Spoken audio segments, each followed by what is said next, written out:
Banyak orang yang ngira anak yang cepet dewasa itu keren. Kayak, wah anaknya matang banget, nggak manja, bisa diandalin.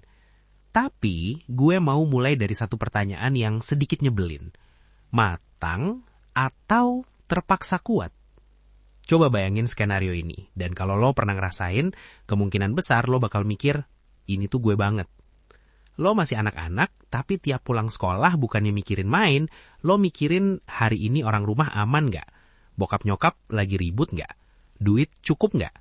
Adek udah makan belum? Dan yang paling bikin aneh, orang dewasa malah muji. Bagus ya kamu ngerti keadaan. Sumpah ya, ini sering kejadian. Nah, ini masalahnya. Pujian itu kadang bukan tanda lo sehat. Itu tanda lo keburu jadi orang dewasa cadangan di rumah. Dan kalau itu terjadi cukup lama, efeknya kebawa sampai gede. Welcome. Kita bahas psikologi anak yang terlalu cepat dewasa. Dan ini bukan buat nyalahin orang tua doang, tapi buat ngebantu lo paham polanya, dan yang paling penting, keluar dari pola itu. Oke, pertama, biar kita nggak ngomong pakai perasaan doang, gue kasih data. WHO dan UNICEF nyebut sekitar 1 dari 7 anak dan remaja usia 10-19 punya kondisi kesehatan mental. Dan yang paling umum itu kecemasan, depresi, dan gangguan perilaku. UNICEF juga nambahin di kelompok 10-19 tahun, kecemasan dan depresi itu sekitar 40% dari gangguan mental di usia tersebut. Sekarang, mungkin lo mikir, tapi itu kan umum, apa hubungannya sama anak yang cepat dewasa? Nah, disinilah semuanya jadi benar-benar menarik. Karena cepat dewasa seringkali bukan tentang karakter, tapi tentang lingkungan yang bikin sistem syaraf lo hidup di mode siaga. Mari kita bahas. Enjoy! 1. Parentification dan role reversal. Dalam dunia ilmu psikologi ada istilah yang namanya parentification. Cleveland Clinic jelasin parentification itu kayak role reversal. Anak kebagian tugas yang sebenarnya lebih pantas buat orang dewasa. Bukan anak belajar tanggung jawab, tapi anak jadi pengganti orang tua. Dan parentification itu biasanya 2 bentuk. 1. Instrumental. Anak jadi petugas rumah, ngurus adik, masak, bersih-bersih, urus hal-hal yang berat untuk usianya. 2. Emotional. Anak jadi tempat curhat, jadi penenang, mediator, bahkan kayak terapis mini buat orang tua. Kalau lo dari kecil udah belajar ngebaca mood orang rumah, tahu kapan harus menghilang, tahu kapan harus jadi penengah, itu bukan skill superhero. Itu seringnya tanda lo hidup di rumah yang bikin lo harus adaptasi ekstrim. Inilah yang kebanyakan orang tidak sadari. Anak yang kelihatan paling tenang seringnya bukan yang paling aman, tapi yang paling sering menahan diri. Sekarang, gue masuk ke satu konsep yang bikin semuanya kebuka. Toxic stress. Harvard Center on the Developing Child ngejelasin toxic stress terjadi saat sistem stres di otak dan tubuh aktif secara berlebihan atau berkepanjangan. Dan itu bisa ganggu perkembangan arsitektur otak dan sistem tubuh. Mereka juga bilang, hal yang ngebantu banget buat nahan dampak stres itu adalah hubungan suportif dengan orang dewasa yang peduli, yang jadi buffer. Jadi gini, kalau rumah lo bikin lo tegang terus, tapi lo nggak punya orang dewasa yang jadi tempat aman, otak lo belajar satu hal. Dunia itu nggak bisa ditebak, dan gue harus siap kapan aja. Dan kebiasaan itu kebawa sampai dewasa. 2. Gejalanya pas dewasa munculnya di tempat yang aneh. Nah, ini dia bagian yang banyak orang salah kaprah.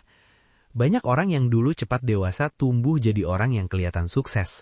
Bisa kerja keras, bisa ngurus semuanya, bisa diandalkan. Tapi di balik itu ada pola. Susah minta tolong, karena dari kecil lo belajar, kalau gue nggak beresin, nggak ada yang beresin.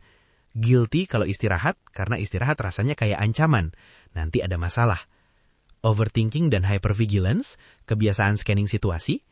People pleasing, takut bikin orang kecewa karena dulu keamanan lu tergantung suasana orang dewasa. Emosi mati rasa, karena dulu ngerasa itu kemewahan.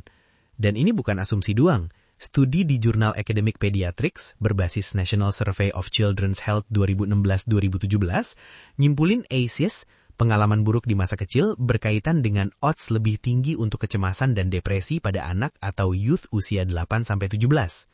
CDC sendiri mendefinisikan ACEs sebagai pengalaman berpotensi traumatis sebelum usia 18 yang bisa berdampak panjang. Bentar, gue ulang biar jelas. Ini bukan berarti kalau lo cepat dewasa pasti depresi. Bukan. Tapi risikonya naik kalau beban dan stresnya kebanyakan, lama, dan lo jalan sendirian. Tapi gue baik-baik aja kok. Keberatan yang valid. Sekarang mungkin kamu berpikir, gue fine kok. Gue malah jadi kuat gara-gara itu. Oke, gue nggak akan debat. Lo memang kuat. Tapi pertanyaannya bukan, lo kuat nggak? Lo udah buktiin bertahun-tahun. Pertanyaannya, lo bisa tenang nggak? Lo bisa ngerasa aman nggak tanpa harus jadi penyelamat? Lo bisa menikmati hidup tanpa merasa bersalah? Karena kadang orang yang baik-baik aja itu cuma jago berfungsi, bukan jago merasakan. Gini deh, anak yang terlalu cepat dewasa itu kayak HP yang dari kecil dipaksa buka banyak aplikasi di background. Aplikasi jaga adik, aplikasi nenangin ibu, aplikasi waspada kalau bokap marah, aplikasi jangan bikin masalah, aplikasi harus jadi anak baik. HP-nya nyala, iya, tapi baterainya boros, cepet panas. Dan pas dewasa lo bingung, kok gue gampang capek ya? Kok gue gampang cemas ya? Ya karena aplikasinya nggak pernah ditutup.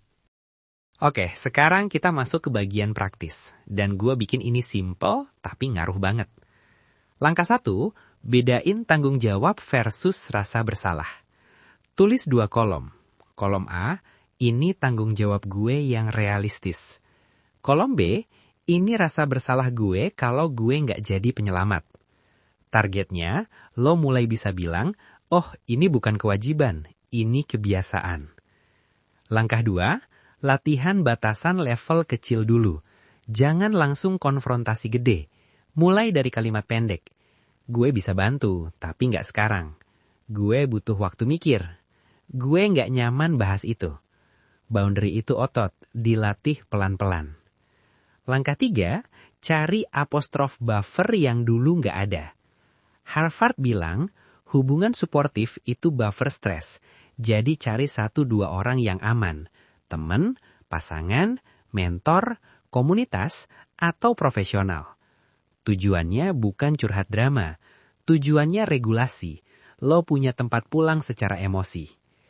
Langkah 4, jadwalkan jadi anak versi dewasa. Ini lucu sih, tapi penting. Luangkan waktu buat aktivitas yang nggak produktif. Main, hobi, tidur cukup, jalan santai. Biar otak lo dapat bukti. 2 santai pun dunia nggak runtuh. Langkah 5, kalau bebannya berat, jangan solo. Kalau ada trauma, kekerasan, atau beban keluarga yang ekstrim, pertimbangkan bantuan profesional. Itu bukan lemah, itu perawatan. Percayalah atau tidak, inilah yang kebanyakan orang tidak sadari. Anak yang terlalu cepat dewasa seringkali bukan lebih matang. Dia cuma belajar kalau gue nggak kuat, nggak ada yang kuat buat gue. Tapi kabar baiknya, lo nggak harus hidup selamanya di mode siaga. Lo boleh tetap jadi orang yang peduli, tanpa harus jadi korban dari kebiasaan menyelamatkan semua orang. Kalau lo relate, tulis di komentar, gue capek jadi kuat. Biar lo lihat sendiri, lo nggak sendirian kok. Dan kalau lo kenal orang yang dari luar kelihatan dewasa banget tapi dalamnya ngos-ngosan, share video ini ke dia. Jangan lupa subscribe kalau lo mau bahasan psikologi yang ngebantu lo hidup lebih seutuhnya. That's all for today. Sampai jumpa di video selanjutnya.